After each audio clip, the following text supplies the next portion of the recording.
We'll do more like a rapid fire halachot for Pesach, and then we'll get into an idea.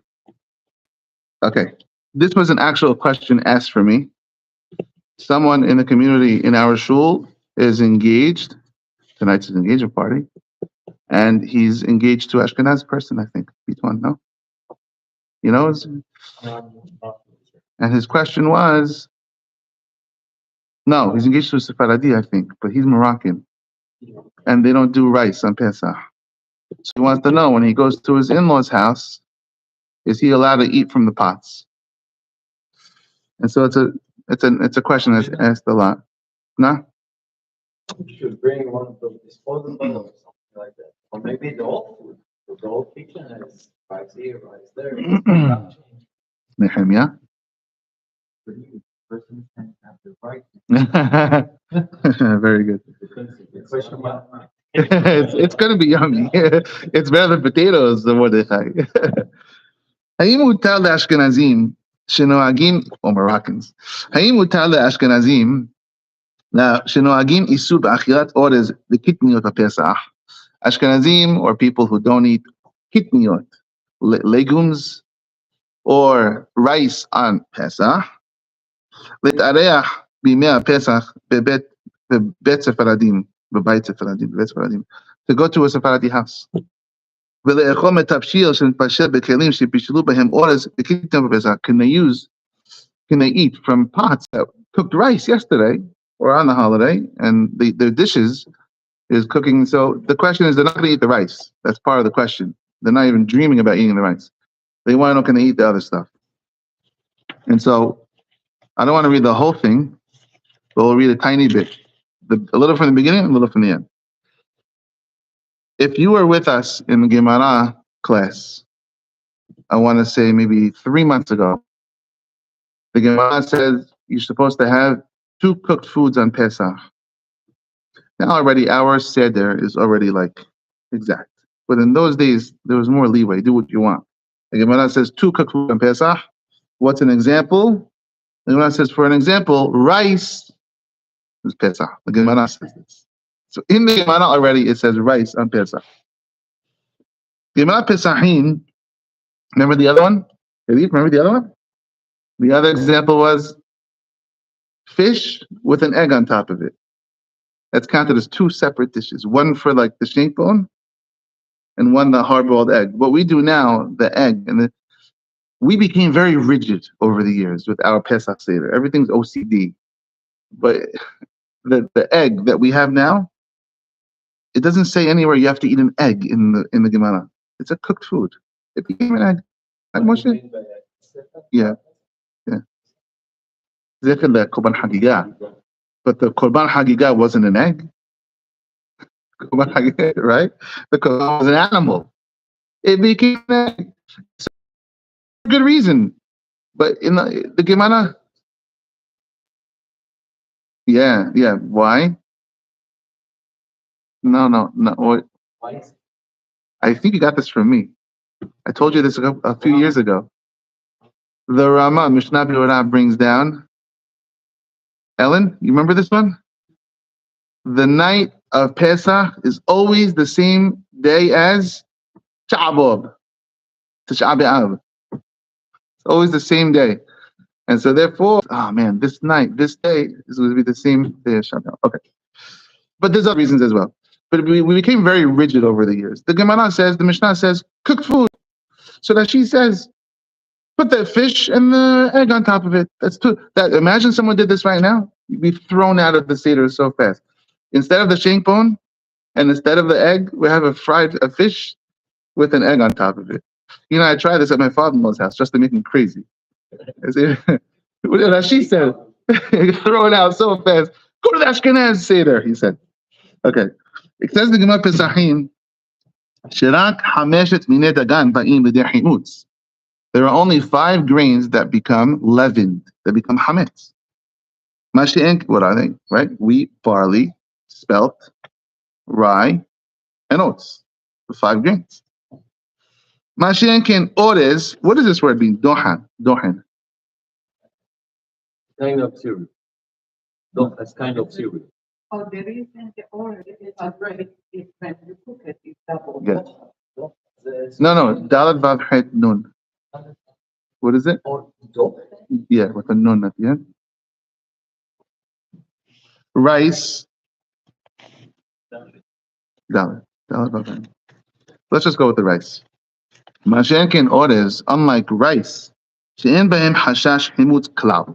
It doesn't leaven, even though it does rise, Talon say.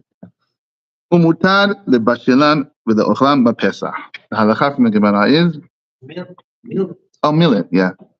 You are allowed to cook and eat rice on Pesach. No one will say that's not a halakha. If you look at the Gemara, all the rabbis in the Gemara were doing this. They were eating rice on Pesach. Look at Gemara Pesachim, Daf 114. There are 5 grains and only 5 grains.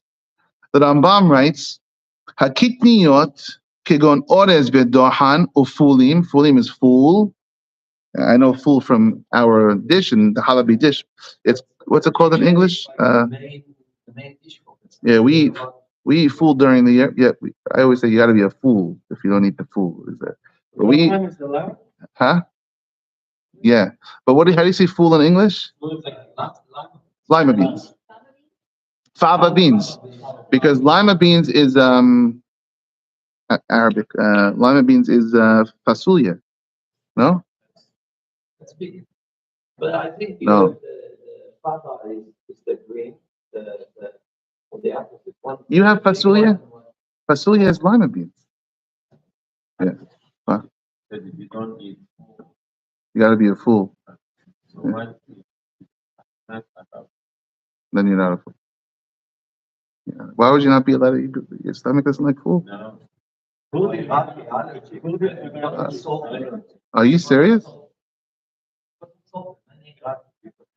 Really? What's what's fasulia? Fasulia is okay. Fava. Florence is saying fava. Whatever Florence says is halakha. Anyway, said the Rambam, fool is what? Lima? What about fasulia? I love fasulia. The Rambam says, okay, so Florence, don't mess with Florence. Hakitniyot, kigon ores, vedohan, ufulim, adasim, ades is lentil, vechayotze bahem, en bahem, mishum, hametz, klal. Black and white, Rambam. There is no hametz on these things. Even if you needed rice flour in hot water, and you cover it until, yeah, I pronounced that right, until it becomes rises, like dough. Says the Rambam, it's allowed to eat. This is not leavening. And so nobody should argue on the halakha. And the Rif and the Rosh, so you have all the major poskim, they all say the same thing. No Ashkenaz person we should always have the same premise. No one should be arguing on this thing at all.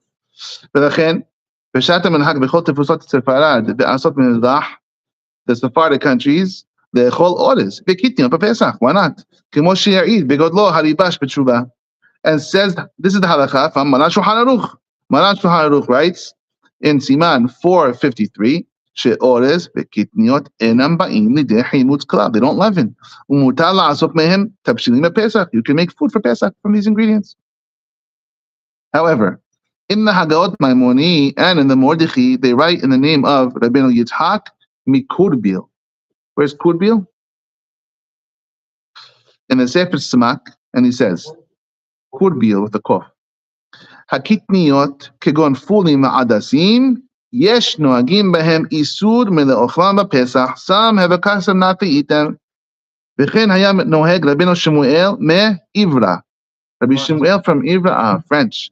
Rabbi Shemuel from Ivra did not eat this. About Rabbeinu Yechiel ושאר גידולים היו נוהגים בהם היתר, וקשה מאוד הדבר לעתיד, כיוון שאחרים נהגו מן המיסוד. Once he was strict, it's hard to make other people allowed to eat these things. The Rama writes, Rav Moshe Isserles writes, Hadabar Pashut. This is Maran. I don't know if your average Ashkenaz person would believe that this is the Rama that writes this. 453. This is Rav Moshe Isserles.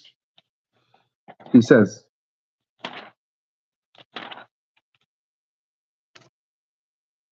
this is Maran. Now I'm reading Maran Shulchan Aruch, and then the Rama after. Elo devarim sheyotzim behem yedei chabat matzah. These are the things that you can make matzah out of. Chitim, seorim, kusmin, shibolet, shu'al, and shifon, the 5 grains. Rama, ve'amenhag likach lechatechila chitim.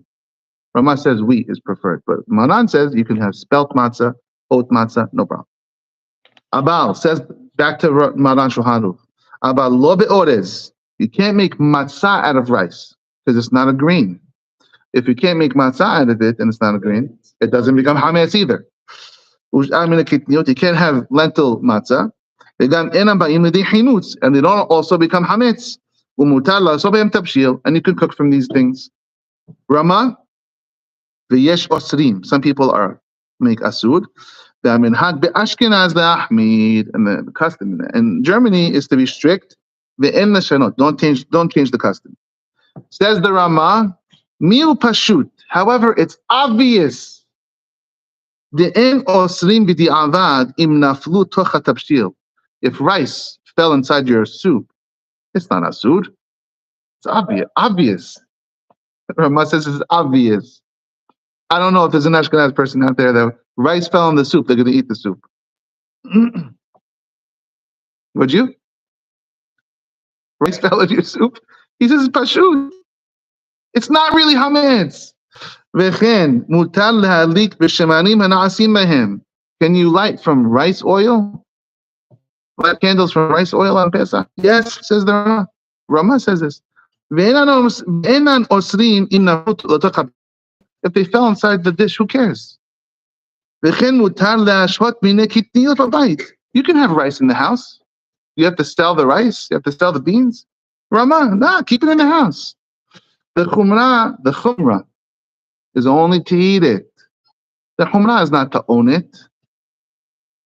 Do Ashkenazim sell their rice products, or they keep it in the house? I don't know. They don't have to, says the Rama. Okay. Vezera aklaya, which I believe is dill. Ve'anis, which is anis. Ve'alinder, aliander. Enan mine kitniot. That's not kitniot. So those are allowed. This is all the Rama. Umutar le'ochana pesach, and that's all okay. And so therefore, Rama says straight out, if it fell on the soup, you eat it. So how did the custom get so much stricter than what the Rama says? I don't know. Okay, I'm going to skip to the end over here. It is easier. It's not hametz. Mutad le'ashkenazim hanoagim heter be'ores v'kitniot b'pesach. It is allowed for Ashkenazim or anyone who doesn't eat kitniot. Le'et areach be'bet haSefaradim, to go to a Sephardic house. She'onagim heter be'ores v'kitniot b'pesach, that they eat rice and Pesach. V'le'echol me'atavshilim hamugashim lefneim, and you can eat from the food that you're served. Afilu imhem yod'im beberur, even if you know clearly. Shenipashel bekelim hahem beoto yom orez v'kitniot, that these same dishes were used for kitniot and orez, it's fine. But that's This is Hakam Vadia. If you hold like Rama, he's saying even if you held like Rama, it would be allowed. so he's bringing. Yeah, because the Rama says that. Yeah, right, but this siman doesn't even apply to us. This is written for an Ashkenaz person who people sent him letters. So if the Rama says rice can fall in your soup and you can eat the soup, you can eat from the dish. Yes, but the Rama says But he says minhag pashut. But But what's in the wall? Two things. He's saying he's donated, but the diabat it's not pashut. So now a person. I know, but Moshe. When something falls in the soup, you know rice fell in the soup. When something's what's in the walls of the dish? There was rice, a little rice absorbed into the walls, noten tam, and it's bad noten tam, and it's coming out. It's not even a soup. It's a little much. So he's saying, if the pot wasn't used for 24 hours, if you want to come the second half of the holiday, I use this pot on the first half of the holiday. It's already past 24 hours. It was pig. I'm just exaggerating. It's not been used. There's nothing left in the walls of the pot. But he says, even if you know that it was used be'oto yom orders, that day it was used, it's within 24 hours, so still within the walls is a taste of rice. The taste of rice is not asur. V'ha'emet ve'ashalom ahevu, ki ha'torah dirachia darchei noam, v'chol tevotei shalom. We need love and peace, which I think he's saying, eat at each other's houses, people. This should not be a holiday where I can't eat by your house, you can't eat by my house.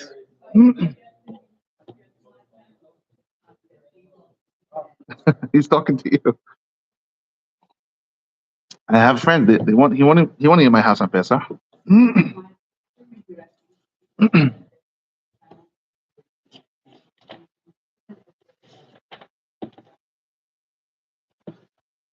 Okay, rapid fire halachot. You check it 3 times. Yeah.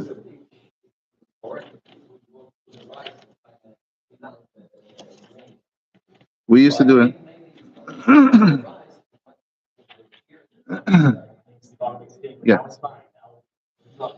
Yeah.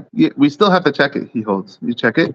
You just go through the rice quick. It doesn't have to be nuts. Just look for a week. Okay. What I want to do is 3 times. Rapid fire halachot. Questions, answers, and then I want to talk about the eclipse for a minute. האם אפשר לקיים מצוות בדיקת חמץ על ידי פנס חשמלי? Are you allowed to use a flashlight for the bedikah? Or does it have to be a wax candle? Answer is, really it's good to have the wax candle to keep the custom, but if you need a flashlight, use the flashlight. Mish yesh lo mechonit peratit. If someone has a car, and you hayab livdok ota mechames or liyom yudalid, do you have to check the car with the bedikat hametz? הדבר ברור שחיוב בדיקת חמץ is בכל מקום שאפשר שהכניסו לשם חמץ, בין בביתים, בין בכלים. Of course, you have to check every property that you own. כלי Pyrex and Duralex שמשתמשים בהם בכל השנה גם בחמץ. Glass dishes, Helen. Glass dishes. This is the big one. האם מותר להשתמש בהם בפסח? Are you allowed to use the glass dishes on Pesach Pyrex? By rinsing them and washing them in the sink. Or do they need boiling water? Yes, so glass is a massive mahloket, and it's opposite mahlokets. Either you hold glass doesn't absorb anything, and whatever it absorbs, it's immediately spit out, so nothing stays inside the glass. Or you hold glass. Where does glass come from? Sand. Pottery dishes, earthenware. You can't kosher them ever. You can't kosher earthenware. I've been asked this question, I think twice in the past year. Someone said, oh, I was at a yard sale and I saw a very expensive porcelain, 3,000 thing. They're selling for $20. I bought it. I said, you can't use it. It's for decoration. Well, how do I kosher it? Smash it is the only way to kosher. You can't kosher pottery. China, fine china. You can't kosher, yeah. That's the best way to do it. See you later. But you got to do a search. You got to do a bedika. This is all. Yes, sir. Yeah. Oh, I heard that also. I don't know. What? If you don't use it for a whole year, that's what koshers it. I don't know. I heard that also, but I never really delved into that because it'll slowly leak out. It's porous, a little porous. don't know. So, good question. I don't know the answer to that. Whatever was absorbed in the pottery never leaves. That's the whole thing. Jews are very scientific on the molecular level. We hold no 10 times. So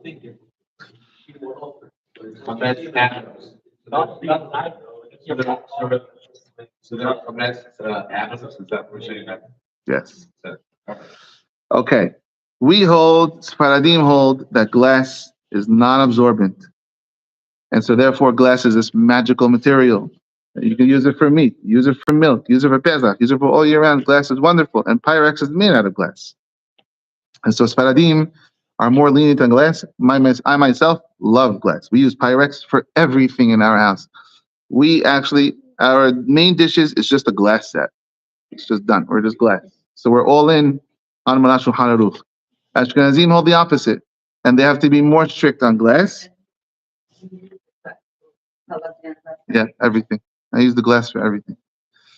It's much more easier. We never even touch. We have like a dairy set with like blue and polka dot. We don't touch it. We just use the glass for everything. It's so much easier.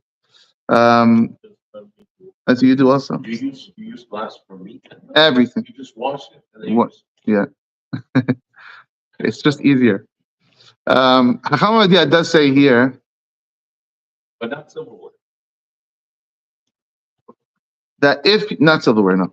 Chacham Ovadia does say here that for those people who do hag'ala on the glass, some people do hag'ala. They put the glass in boiling water. If you're going to do that, you don't have to rinse it in cold water right away because you'll smash the glass if it goes from hot to cold.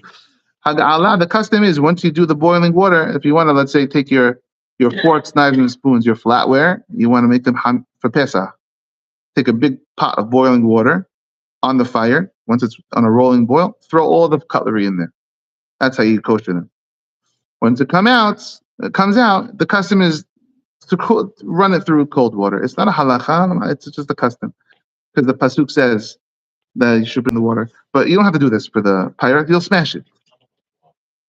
You always do. Yeah. How was it that glass is you use it for everything? Roman plated spoon. Because the material absorbs. Steel absorbs. Metals absorb. I'm not gonna have all the answers. I don't know. What's it plated with? They talk about a glaze. I mean, this stuff gets complicated. A glaze on China.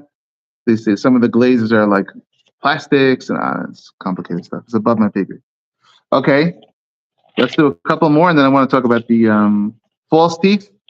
Do false teeth have to be boiled? Okay, what's the explanation for Sephardim accepting glass liquids? We hold it's not porous at all. We hold it is porous. Sorry, it doesn't absorb, and whatever absorbs comes right out. Is that your question? If it is, in other words, it's not porous, but if it comes in, nothing stays in it. Glass the only material that we. Yeah. Am I understanding your question? Sort of. That's how we. That's great. Yeah. If the rule is earthly materials are normal. Yeah. How do we justify? What do we say? This is a different earthly material. Oh. What's the loophole that we find that was came from? Let's see. I'll read you like 5 lines, and it should give it an answer. Mahloket poskim. Da'at Rebbeinu Abraham bar Yitzhak Abetin Navorna writes, it's a scientific argument. It doesn't absorb and it doesn't spit out anything. It's enough just to rinse it.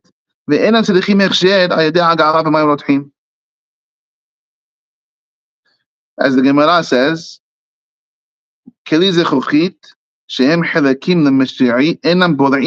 it's scientific. It's purely scientific. They don't, I don't know, somehow from the sand it became glass, it stopped absorbing. It's a scientific thing. Okay, let's move on. I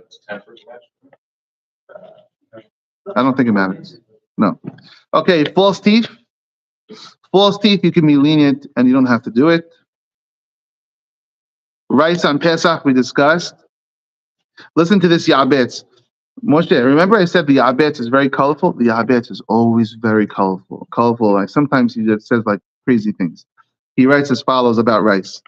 Me'id ani al Abba Mari Hagaon Hakam Zvi. I testify about my father, the Hakam Zvi. Shekama Tsa'ad Nitzta'er Oto Sadiq. How in pain he was. Al Minhag HaAshkenazim. That the Ashkenazim Limanat Me'achilat Orez V'kitim Pesach. They don't eat rice on Pesach. It bothered him so much, the Hakam Zvi. V'aya Omer, he used to say, I ayashar heli, if I had the power, I would get rid of this terrible custom. Why? Terrible custom. It's a stringency that ends up hurting you more than if you didn't have it at all. What comes out? Hurba, a sword comes out from this minhag. Umichshol, and a stumbling block. Because people are not eating rice, they can be more likely to eat hametz. They're never going to be eating kitniot and rice. There's nothing to eat. They eat extra matzah than we do. You can make such a more of a mistake when you make matzah than when you make orders. What's the bigger chances? You make matzah incorrectly and it rises a little bit. You're 1 minute too late. One part was not cooked. Or a little wheat was in your rice. There's much more likely chance that the matzah is messed up than your rice is messed up. They're ruining the happiness of their holiday. I have a Chabad friend. Everything's in plastic sandwich bags. He comes to work. I come to work with a whole thing of mahshi. He comes to work. Matzah in a saran wrap. Cream cheese in a separate thing. They can never touch until like the last minute or something. No touching. They're ruining their holiday. Good bucks. They're ruining their holidays. There's no reason for this. How lucky and fortunate is a Sadiq that holds his way. And he smashes these types of things into pieces. Yeah. Very strong. Very strong. Okay. Question. Can an Ashkenaz parent feed kitniot to the children? I would say yes. Now you can. I don't know if a half hour ago you would have said yes.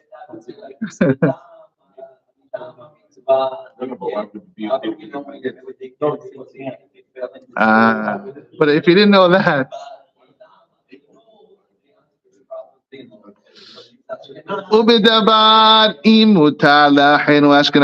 At least there are brothers. Is it allowed for our brothers, the Ashkenazim, little children that are not trainable age, can they eat kitniot? The answer is something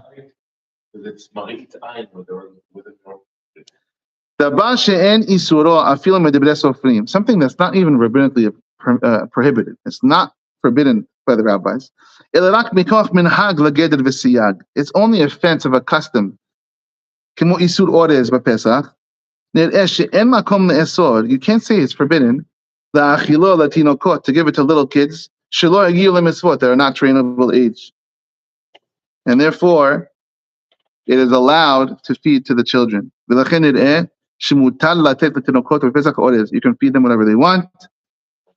And he says, preferably, have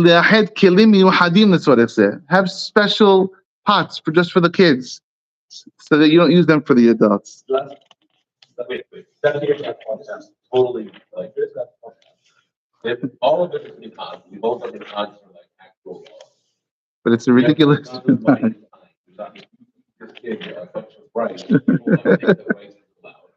No, it's not real. It's not real. Can you use machine matzah for the Seder? Oh, we say no. Machine made matzah. Can you use it for the Seder? Yes, you can use it for the Seder. Yes, it's good to use hand matzah, but you can use it for the Seder. Let's do one more and then we'll go to the eclipse. I have to do it. Oh, yeah, it was like that. It's all shimura. The question is avodat yad. Is it handmade or machine made? Let's do one last one, and I want to do about the eclipse for a second. Let's see. Not that one.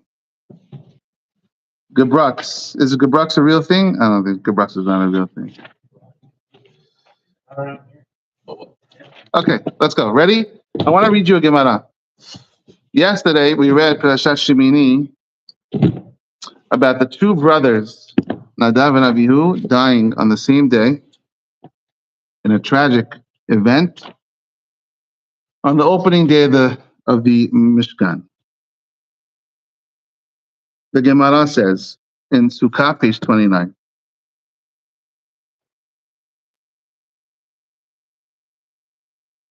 Can I give you a phrase theory of this? Yeah.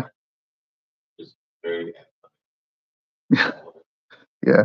Since the fire came through the roof, Yeah. Doesn't say in the Torah, but it's the Mefashim say. and since that they were drunk, It's one of like 17 opinions of what they did wrong. nobody actually saw the fire. No. Nobody knows. The overdose. No, overdose. Nobody knows. I mean, it's still a fire within that guy thought about it. Nobody knows what happened. Nobody knows. There's a famous joke they say. For two guys who did something wrong, wait, how does it go? I'm gonna mess it up. I'm gonna botch it. But Nadav and Avihu, they were so righteous that no one knows what they did wrong. Because of this, they're blamed for doing like 18 things wrong. Everyone's searching what they did wrong, and everyone has a different theory. Drunk, they didn't have children, they weren't married. Nobody knows what happened. I don't know. I want to read you this. Ready? These two rabbis, these two Nadav and Avihu, they were rabbis. They were massive rabbis. They would have been the next generation of leaders. They would have been the Moshe and Aaron in Eretz Israel. They died in one day. Tanur Rabbanan says, the rabbis say, Bishpil arba'a devarim, because of four things, hamal lokeh. The sun is hit. What does this mean, hamal lokeh? Eclipse. The sun is eclipsed. Loka. Because of four things, the sun is eclipsed. What are the four things? Al-Av Betin Shemet. On a rabbi, on a posek, on a Betin that dies. Ve'eno nisaped kalacha, and he wasn't eulogized properly. Nispad. Thank you. He wasn't eulogized properly, which means he wasn't appreciated. That's one. Ve'al na'araha me'orasa, on an engaged woman, shesa'aka bar'id, she was being raped, God forbid, and she's screaming for help. Ve'emoshi'ala, no one came to help her. That's two. 3, al mishkab zachor, same sex. That's another reason. If it's too much, eclipse. And the last one, v'al shnei ahin shenishpach daman ki'ahad. Two brothers, their blood is spilled as one. These are the four reasons why an eclipse can come. What does this mean? Does it say that? I'm saying that. Huh? Solar? A solar eclipse. What is that? Hold on. What is the sign? Hold on. It means two brothers who were killed as one. So they died on the same day? Are you serious? And so it's really amazing that Nadav and Avihu, yesterday, we read about them dying on the same day. They were also two great rabbis. And the eclipse that everyone's talking about is happening tomorrow. The Banish High says, an Av Beit Din, a big rabbi that wasn't properly eulogized, means no one appreciated him. It's okay, I'm not. Okay. No one appreciated him. A rabbi that's teaching halakha is like a sun, someone who's shining a light in the darkness. And if you don't appreciate when the rabbi is giving you the halakha, it doesn't matter to you, then Hashem says, you don't appreciate the light, the spiritual light. I'll turn off the physical light for a few minutes. See how it feels. It's a wake-up sign. That's one shot. But really, there's more Gemara than this, and I'll read you the piece. Everyone's talking about this eclipse that's going to happen tomorrow, and so I want to at least give you the knowledge that there's a Gemara that talks about it. So it's not long. It goes like this. Tanu Rabbanan, Bizman she'ahamal lokah, Moshe said. When the sun is hit, when the sun is eclipsed, siman ra lechol ha'olam. It's a bad omen for the whole world. This is the first opinion of the Gemara. Mashal, it's like an example. Lema davar domeh. What is it compared to? L'melech basar v'adam she'asa seudah le'abadav v'yaniach panas lefnehem. A king makes a seudah for his servants, and he puts a panas. What's a panas? That she said a panas is a lanterna. A lantern. He puts a light so you can see while you eat. Ka'asa lehem, he gets upset at his people. Ve'amar le'abdot tol panas min penehim ve'hoshivam be'choshech. When he gets angry, he turns the light off. He says, no, I took the light away. Forget it. Party's over. You go to a restaurant, when it's time to close, the first thing is they dim the lights. Party's over. So same thing in the world. Hashem created a beautiful world for us. We have this party known as planet Earth.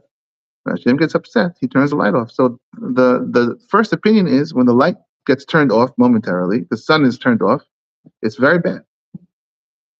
Second opinion of the Gemara. Tanya, Rabbi Meir Omer. Rabbi Meir says no. Kol zman shemeorot lokin siman ra l'sonehem shel Yisrael. If there's a lunar or a solar eclipse, it's bad, but it's not bad for the whole world. It's bad only for the Jews.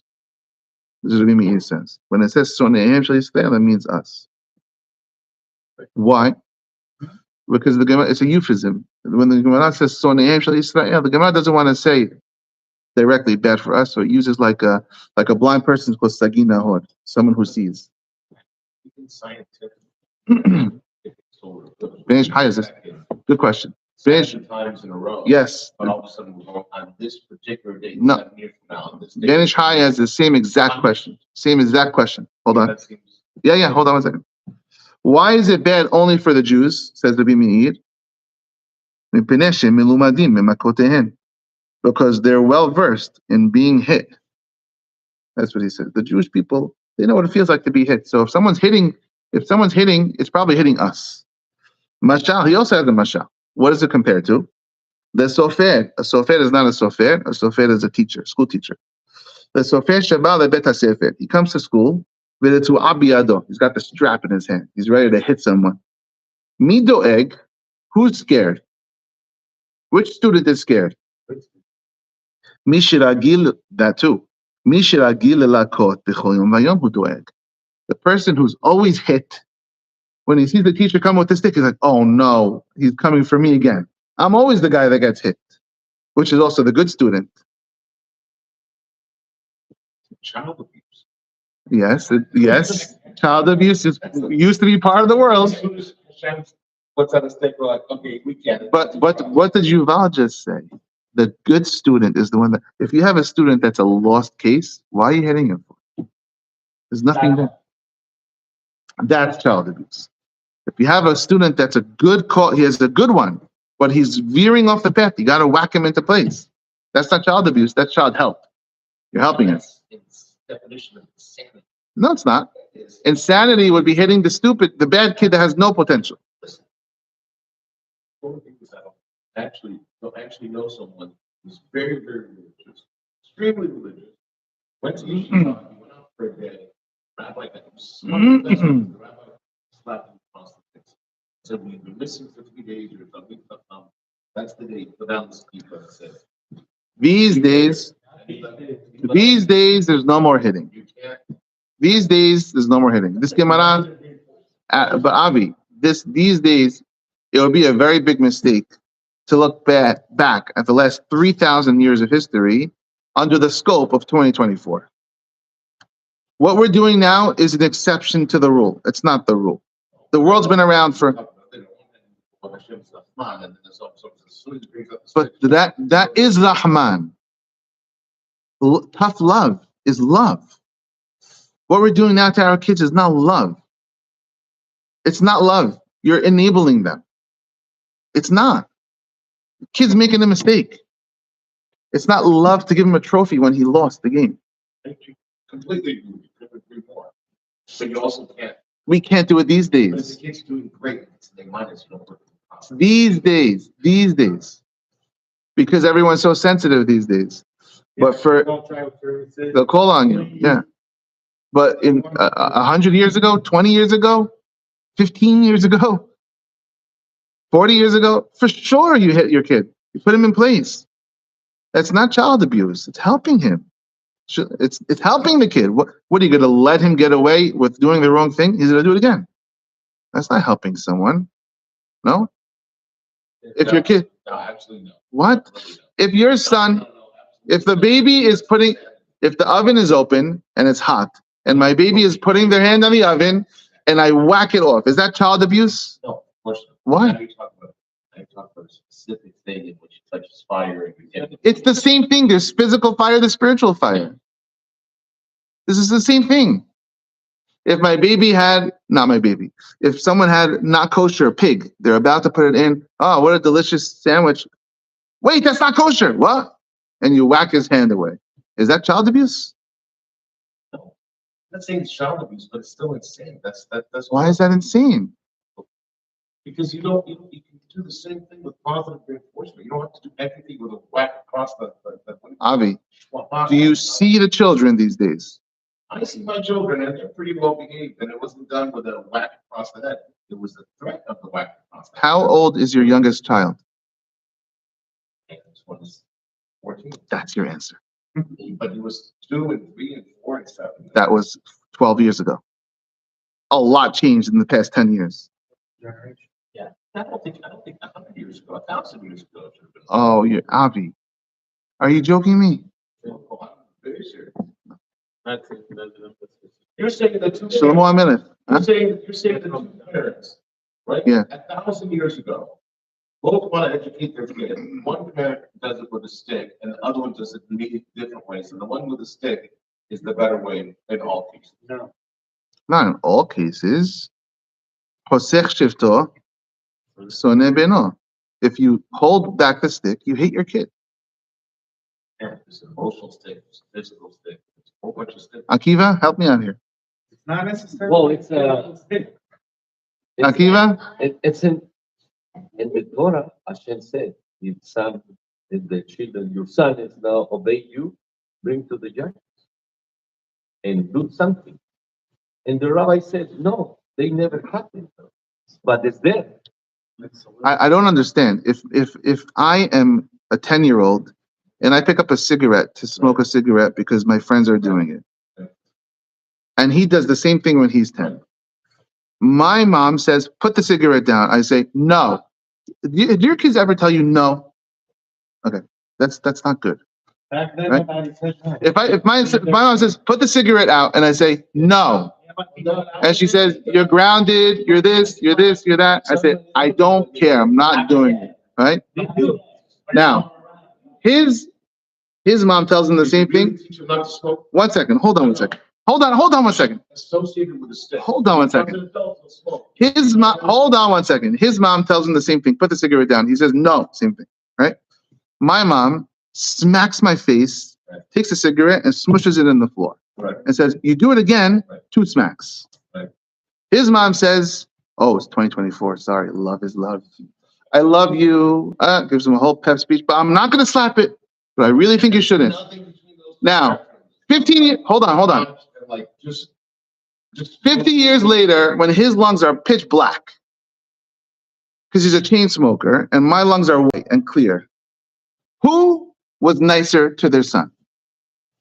You're taking two absolute extremes and saying there's nothing in the middle, and there's lots in the middle, right? You're saying either don't smoke weed or you need to get caught, and when you know what you didn't do, you didn't teach him why you should smoke. No, You need both.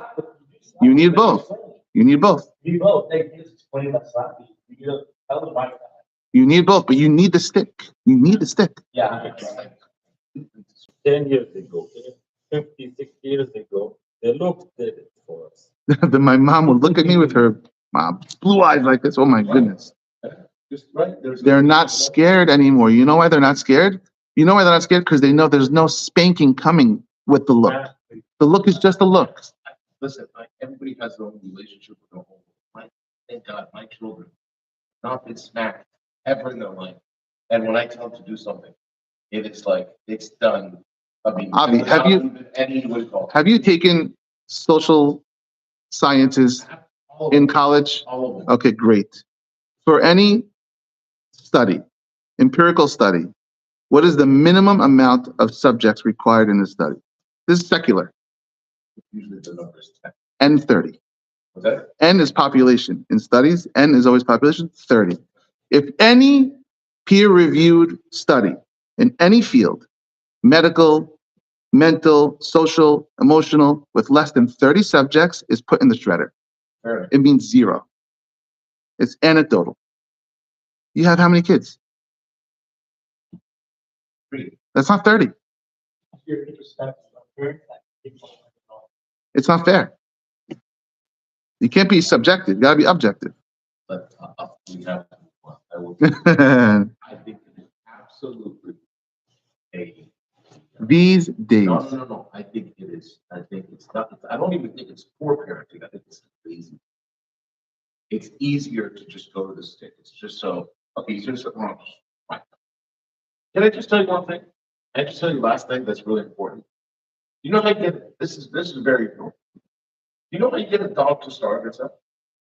Did you know that you can get a dog to just starve itself? Scientifically proven. Every time a dog eats, just when it's about to eat, touch it on the nose. If you do that 50 times, clinically proven, You know who started this study? that dog Pavlov. itself. Pavlov's dogs. He was a Literally starve psychologist. itself. You understand? Yeah, because it's called conditioning someone.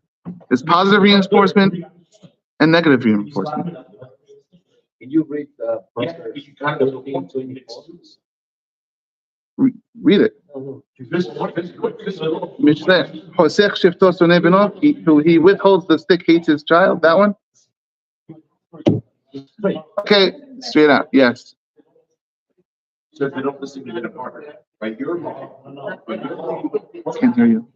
by your math, the more they say no, the harder you. After 30.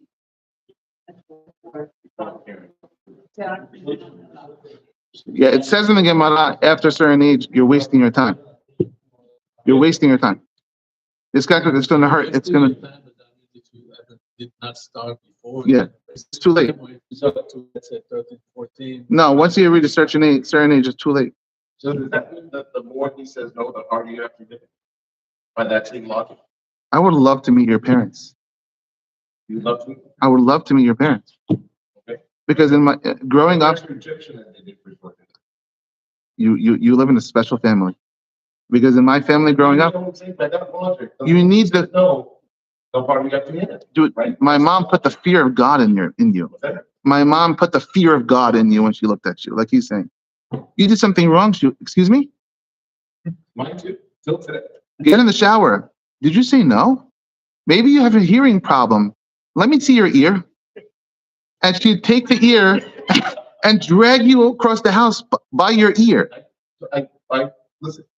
If my kid. The next time she told me to take a shower, I took a shower. She's not beating him so hard, like you just said. I understand. I'm not a proponent of it. You said a bad word. Do you need soap in your mouth because you said a bad word? Maybe we should wash your mouth with soap. You think I ever said a bad word? Never said a bad word in my life. I don't want soap in my mouth. But I love her over it. I love her for it. Poke it in your mouth. Not soap. Okay, let's go forward. Okay, ready? So Rabbi Meir's opinion, let's recap and get out of here. Number one, first opinion is it's a bad sign. The eclipse is bad for the whole world. Rabbi Meir says it's only a bad sign for the Jewish people. The non-Jews have nothing to worry about. We're the ones who are always hit. And so since we're the ones that are always hit, if the sun turned out, someone turned the light off. Why? It's because of you, Hashem turned the light off. Not because of, Bill Gates. Rabbi Meir is also famous for saying, Ben kach u ben kach banayhem. There's a mahloket in Kiddushin. Are we considered children of God or servants of God? Rabbi Yehuda says, it depends how you act. If you act like a child, you're a child. you don't listen to him, you're just a servant. Rabbi Meir says no.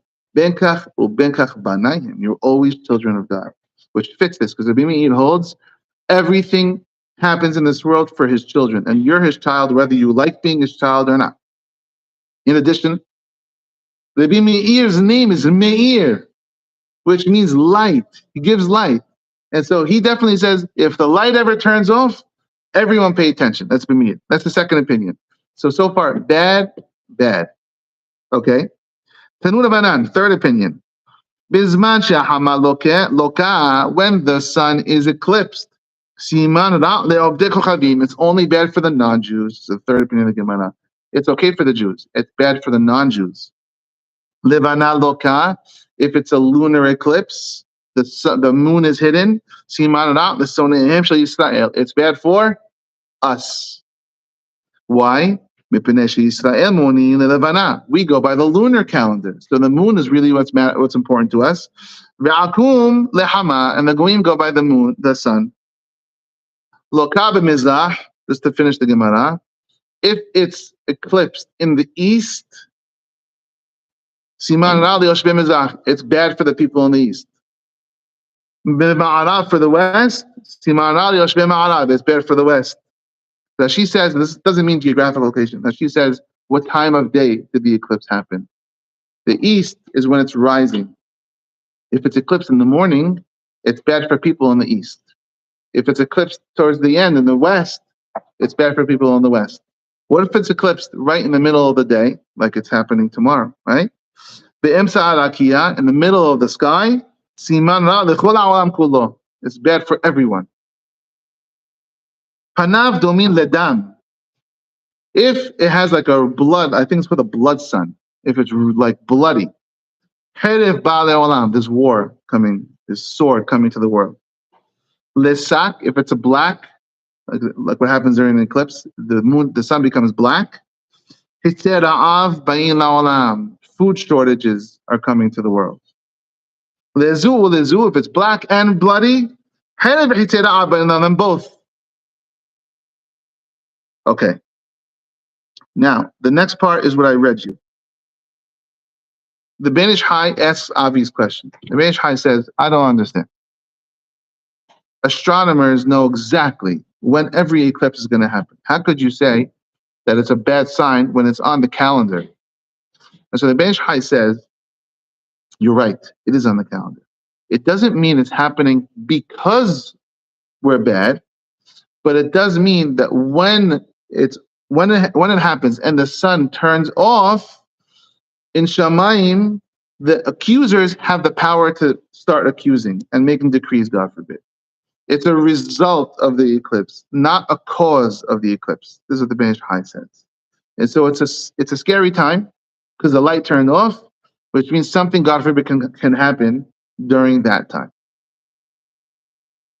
Now, I think it's amazing because yesterday, the two sons died in the parasha. They were also rabbis. It's also Parashat HaChodesh.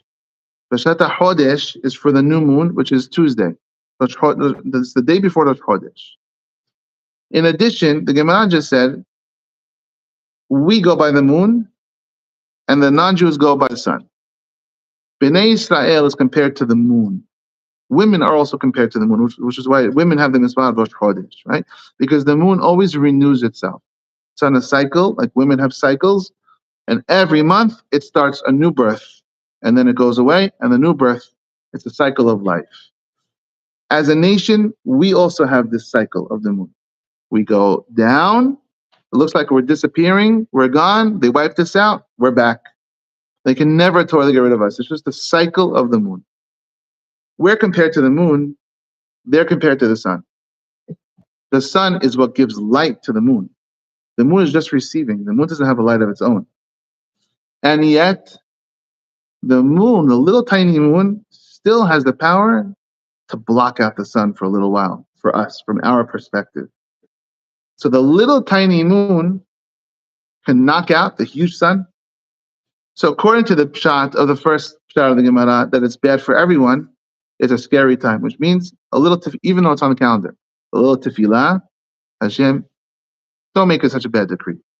According to the Bimeir, it's bad for us. Same thing. According to the third pshat, tomorrow's eclipse is a good sign for the Jewish people. It means the non-Jewish world is going down. I'm not talking about the whole non-Jewish world. I'm talking about the bad one, the bad people, the evil, our enemies. The Chodesh, Parashat HaChodesh, which is always starting from new, that little tiny moon, which starts new, is going to block the sun. A total eclipse in some places. Which means Am Yisrael could do the same thing. And to happen right before Nisan, right before Pesach, which is the month of our redemption, am I predicting Mashiach? No, I'll never predict Mashiach, because the Gemara says the bones of someone who predicts Mashiach should implode. Now, who tells this to the WhatsApp people? I have no idea, because everyone predicts Mashiach on WhatsApp. Rambam brings down this also, this Gemara. Don't ever predict Mashiach. Don't say it's coming now, it's coming tomorrow. There's a curse on anyone who does that. Why? First of all, it's a Hilul Hashem. Because if your prediction doesn't come true, you're making it all look bad, like a big lie. So instead of predicting Mashiach, what I do and what I think is the proper thing to do is you say it's a good time for Mashiach. It's a very good time. Will it happen? That's up to us. It's always Hayom im bikolot tishma'un. Mashiach can come today if you listen to Hashem. And so I see everyone online and all the classes about the eclipse. It's a Geulah, it's Mashiach. It could be Mashiach, but we have to live in the real world. If 3:00 p.m. tomorrow, New York time, after the eclipse, Mashiach is not here, that shouldn't change anything for anyone. It's an opportune time. We have to make the best of it. We have to step up to the plate. Could Mashiach come? Yes. Will Mashiach come? I hope. If Mashiach doesn't come tomorrow, it's okay. It was a scary time, according to some opinions. According to others, it's a bad time for the non-Jews. It's a good time for us. At the very least, we could take our inspiration from it. The earthquake, I personally put nothing into the earthquake. I personally put nothing. Yeah. Because everyone is saying the earthquake plus the eclipse is fulfilling the words of the prophets. And I could be wrong. I don't know everything. But the earthquake. Which prophet? Yoel, I think? You could if you want. But my main thing is, Rabbi Frand has a great line. Who did I tell this to? Rabbi Frand has a great line. I love. He writes in one of his books. He says, "People who live in Brooklyn, people who live in New York, they think the world begins at the Verrazano Bridge and ends at the Brooklyn Bridge. They don't even know there's a world outside of New York. Who cares about an earthquake in New York? That's what Israel is. What I care about. Give me an earthquake in Israel. We'll talk about that." So I personally don't care about an earthquake in New York. It's never happened. Okay, I could be wrong, but I'm here to give you my personal opinion. I only know what the Gemara says. The Gemara says an eclipse is either bad for everyone or bad for the Jews. We need to pray to Hashem. When the light, number one. Number two, when the light turns off, what should a Jewish person be thinking? You should be thinking like the Gemara says to think. Hashem turned off the light. Who turned off the lights? Why did he turn off the light? So number one, we go through the list. Number one, am I appreciating the people who light my life spiritually? I don't want to be accusing anyone. It always feels bad to do this, but I have to give an example. Even though I get feedback, I shouldn't do this. For example, when I say yesterday, there should be 50 to 60 guys here Sunday morning for Shaarey, which we got a good one. But when I said there should be 60 guys at least for Shaarey on a Sunday morning, for whatever reason, Hashem should bless everyone. Not everyone listened to this thing. I'm trying to hold the light. I'm trying to shine a light in this part of your life and saying, you need prayer Sunday morning. You need a minyan. You don't appreciate it. For whatever reason, you can't do it, but you don't appreciate it. And so Hashem says, I'm going to turn off the light. You don't want light? Fine, live in the darkness. I'll turn the light off. And so that's one thing we should think about. Do we appreciate people who give us light? There's a lot of rabbi bashing out there. I don't like rabbi bashing. I don't like it. Not every rabbi, everything they say is perfect. And not every politician, everything they say is perfect also, by the way. There are people, the rabbi says one thing that they don't like, they throw the whole thing in the garbage. I'll never listen to him again. That's the way, that's the world we live in. We're in a cancel culture. Rabbis sometimes just go a little too. Could be. Yes, I'll grant you that. They just make up these things. So you know what the answer is? They Don't just start connecting things. Avi, don't do that one. Don't do that class. What about everything else? Why would you turn off all the lights? You don't like that one. If Hashem turns off the light tomorrow, we think to ourselves, like the Gemara says, am I appreciating the light in my life? Or do I say, nah, I'll turn off that, Rabbi, you just unscrew the light bulb. No, he blamed the Holocaust on the Ashkenazim. He said the Holocaust was a punishment for the Ashkenaz sins. How could you blame the people for the Holocaust? I'm not taking a side here, although I have an opinion. All right, unscrewing that light bulb, you're out. How many light bulbs you got back, left? And so Hashem says, have another one. I'll unscrew the main light bulb. Should we do that? Let's take off the main light bulb in the world. That's one thought we have. And then all these things, the Ben Ish Chai has a reason for all these things. 2 brothers that are spilled on one day. You know what that tells me? That tells me, look at Israel. 2 brothers, we're brothers, but killing each other on one day. And so back to parenting. You know what? If the kids fight, you know what you do? You punish them both. Right, Avi? It's good parenting, yeah? The kids, turn off the light. That's it. Off to bed, all of you. You're all out. No, but he did. I don't care. You're all out. I'll turn the light off. 2 brothers are spilling blood on the same day. That's another thing we can think about. What factors the fact that you were drunk? It has to. It has to. It doesn't say in the Torah they were drunk. It doesn't say that. No. It does not say. It's one opinion of the Mifashim. It doesn't say in the Torah they were drunk. So many opinions. They're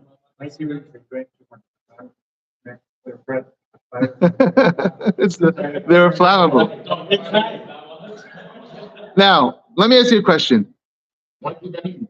You're competitive with that. Hold on. Let's continue this in a second. Hold on. The 4 things the Gemara said. The rabbis that are not appreciated. Bingo. 2 brothers spilling their blood on the same day. Bingo. Mishkab Zachor. Bingo. Mishkab Zachor. Same sex. Bingo. What was the other one? Na'ara me'orasa. A woman being raped and no one listening to her. I sure hope we don't get there. 3 out of the 4 things on the list. And so when the light turns out tomorrow, yes, we want Mashiach, but it's and that's important. We should ask for Mashiach every day. But let's just also think internal and say, what is the message to me? What is the Gemara telling me I should change? That's what I want to say. And then you can think inspirational. Even the little tiny moon can block out the giant sun. So could we. We should have Geulah. Thank you for your attention. It's a long one today because there are a lot of halachot, and we have Avi here, which is special. God bless you, Avi. Don't hit your kids. Have a nice day.